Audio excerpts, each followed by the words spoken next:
Hey there, I'd like to share my review on the Krispes famous Rhode Island gluten-free clam cake and fritters seasoning batter mix.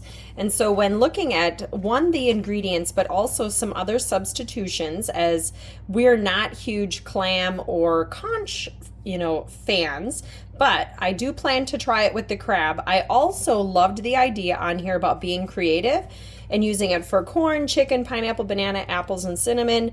And then basically you're just substituting 1 cup of filling and 1.5 cups of juice or water with this dry mix. And so I'm actually going to try it with a crisp, and I'm going to make it with a rhubarb and then adding in the oats and the butter and just basically using this in place of my gluten-free flour, as I'm just kind of curious to see how it tastes. And then of course I'm going to explore some more options as well.